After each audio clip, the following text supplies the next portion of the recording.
Hey people, how's it going? Welcome to another video. Welcome to a randomly titled one. I'm sorry, no prayer for the dying. So, if you've seen my Maiden ranking, if you've seen me talk about Iron Maiden at all, you will probably have eventually heard that I've always ranked their 8th album, No Prayer for the Dying, from 1990, bottom tier Iron Maiden. This one has been ranked number 17 since I first heard it, since then, which was 15 years ago now. It's always been at the bottom. I've only ever listened to it like 3 times back then, and I just never gave it the time of day. But the other day, I came to a very, very bold decision.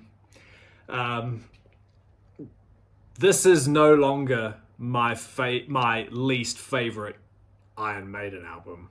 So one day, randomly, my drive to work, right, is not very long, especially given the fact that I'm driving to work at like 5:40 every morning, other than the weekends, obviously. So my drive to work is like 10 minutes max, right? So I've always got a CD going round in there, and quite often, I don't have the biggest CD collection, I won't lie, but I often pull CDs out to be like, do you know what? I haven't listened to that in a while, so I chuck it on just to relive the memories.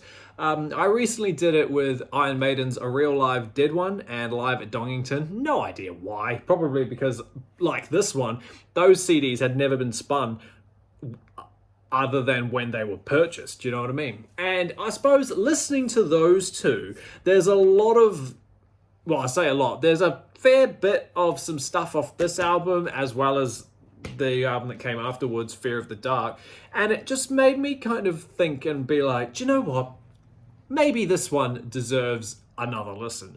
So it's been spinning in my car for a good little while now. I think I might be going on 2 weeks maybe. I've just, let it rotate over and over again, hearing one song at a time, and then obviously taking it on longer trips during the weekends and whatnot. And I've come to the conclusion that it is nowhere near as bad as I thought it was 15 years ago. Let me tell you why.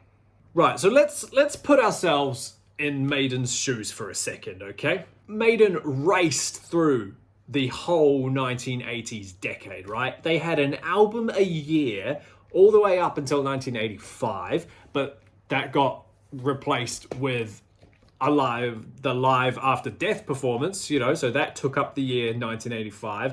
And then 1986 came out with Somewhere in Time. And then there was a gap in 1987 because I'm assuming they were on tour. And then 1988 rolled around with Seventh Son. And then there was a massive gap in terms of Maiden timeline. 3 whole years, and then we finally got this one. Now, let's look at that, for example. They were kings of metal, right? Number of the Beast took them to higher registers, and then Power Slave took them even higher. And some would then argue, now this is not me, however, this album probably needs another re-listen too.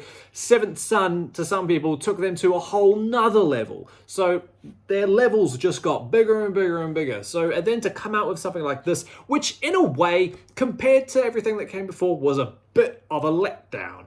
The songs are real, what's that phrase? Lackluster, you know what I mean? Everything on here is just done and simple. Like, there's no long songs on here. The longest song being Mother Russia, and that's only 5.5 minutes. Every album up till the last 3, Seventh Son, Somewhere, and Power Slave, they've all got 8+ minute tracks on here, and then suddenly there's nothing. Now, if I was around when this album came out, that would have infuriated me. So they raced through the 80s, not really being aware of maybe what was going on around them. So then to suddenly release an album that they think is great, and then to suddenly hear it and have everyone say, nah, that's not that good. Must have been hard for them, but holy damn. Also as well, you have to remember that a very, very key member is no longer part of the band. Adrian Smith has departed on this album, and Yannick Gers comes into play, which is not terrible, okay? Yannick is a fantastic guitar player, but obviously he's no Adrian.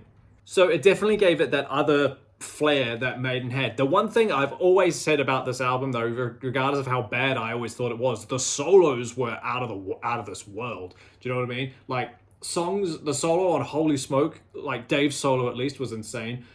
Bring Your Daughter, that solo that Yannick does is ridiculous. The solos on here are nuts. Run Silent, Run Deep has got some crazy stuff on it too. Like, I'm sure that was Yannick's influence because he's a crazy player anyway, and Dave was like, oh, I can actually do that too. So really, really cool solos. But yeah, song-wise, it's much more of it's heavier.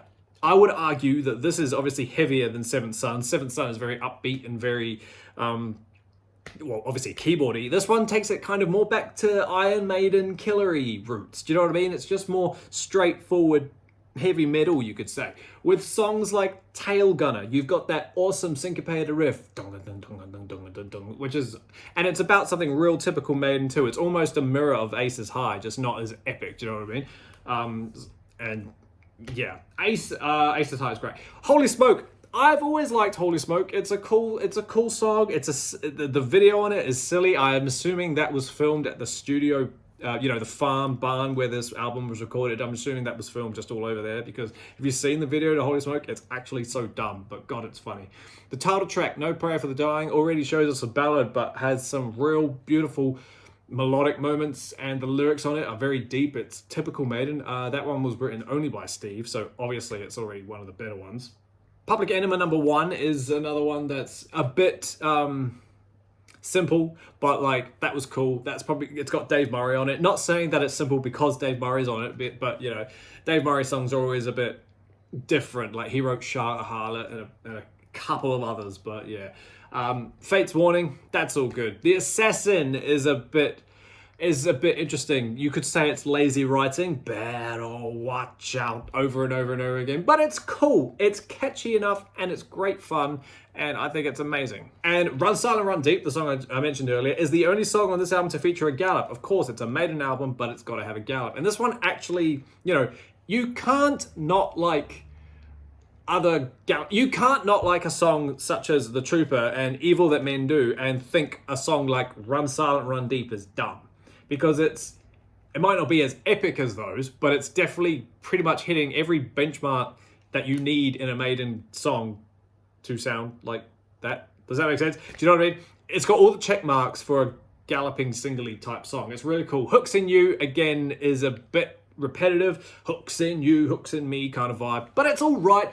Now, Bring Your Daughter to the Slaughter. Didn't like that at first, but as a silly Maiden song, it's grown on me, okay? It really has grown on me. It's fun. I like the bass intro.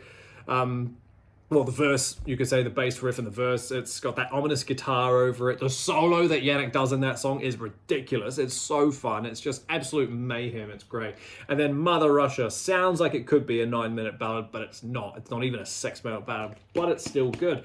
So given that's the tracks, obviously, this is just a quick little video, but a key member is gone, the decade has changed, the music world is changing. It's a very much back to roots album. And if you were like me, if you were like me and you deem it the bottom, all good. If you're one of these other people who deem it so underrated that it's actually amazing, that's awesome too. Let me know down below what you think of No Prayer for the Dying. Do you have favorite songs? Can you not stand it? After realizing that I've grown up and matured since hearing this album 15 years ago, I think I'm due for another Iron Maiden ranking. So that will probably come in the next few months, maybe. But yeah, I need to give this one another spin because it's great. I need to give Fear of the Dark another listen and Seventh Son as well because I've always roasted them. So yeah, let's just see where they end up. But yeah, honestly, mate, if you haven't checked out No Prayer for the Dying because it's terrible, you should do it again because it's not as bad as you think it is. It's very early Maiden-y. It's just raw and it's great. So I highly recommend go spin it. Let me know down below what you think of it, and I cannot wait to chat with you about it. So yeah, have fun. I'll see you then.